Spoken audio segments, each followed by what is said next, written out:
안녕하세요. 신세계서울병원 정진아 원장입니다. 제가 정형외과 전문의로서 뼈와 연골에 대한 문제에 대해 주로 진료한다고 생각하실 텐데요. 그것도 맞지만 인대와 힘줄의 문제로도 많은 분들이 정형외과를 찾습니다. 그래서 오늘은 인대와 힘줄에 대해 자세히 알려드리도록 하겠습니다.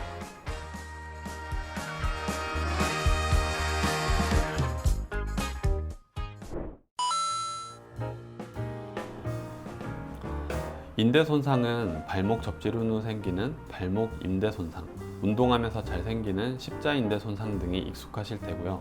힘줄 손상은 아킬레스 힘줄 손상을 가장 많이 들어보셨을 것 같습니다.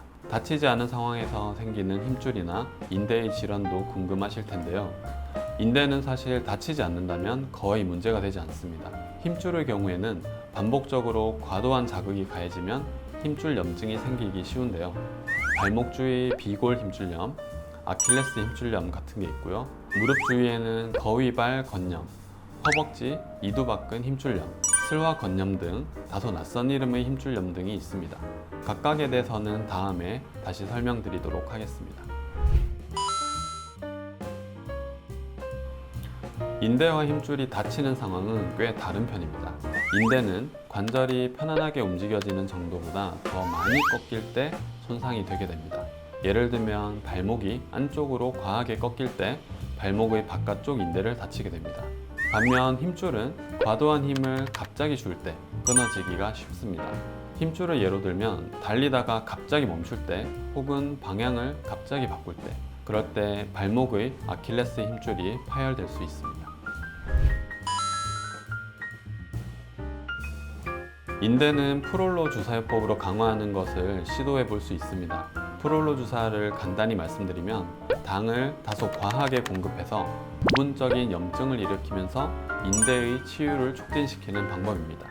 염증을 오히려 일으킨다는 것에서 다소 의아하게 생각하실 수 있는데요. 우리 몸에서 치유가 필요할 때 염증이 있어야 하기 때문에 그렇습니다. 당을 넣으면서 콜라겐 주사 등을 곁들여 놓을 수도 있습니다. 하지만 탄력을 잃은 인대의 탄력을 찾아주게 하지 못하고 제한된 경우에서만 사용해 볼 수 있습니다. 힘줄은 힘줄을 강화하기보다는 앞서 설명드린 근육 힘살의 힘을 강화하는 게 도움이 될 수 있습니다. 근육을 강화함으로써 힘줄을 통해서 전달되는 힘을 더욱 강하게 하여 불안정한 관절을 좀 더 안정적으로 만들 수 있습니다. 어떤 인대인지 어떤 힘줄인지에 따라 다르지만 큰 흐름을 말씀드려 볼게요. 우선 발목 인대는 대체적으로 급성 손상이 있을 시에 수술이 아닌 방법으로 치료를 시도하는 편입니다. 물론 손상이 반복된 느슨한 인대는 수술을 요하는 경우도 많이 있습니다. 무릎의 경우에는 인대가 완전 파열이 있을 경우에는 대체로 수술을 고려하게 됩니다. 부분 손상의 경우엔 비수술적 치료로 좋은 결과를 내기도 합니다. 힘줄의 경우엔 절반 이상의 부분 손상은 수술로 이어지는 경우가 많습니다. 인대와는 다르게 근육 힘살이 손상된 힘줄에 계속 당기는 힘을 주고 있어서 치료가 인대보다 더 까다로운 편입니다. 네, 오늘은 힘줄과 인대에 대해서 설명드려 보았습니다. 많은 도움 되셨길 바라겠습니다. 감사합니다.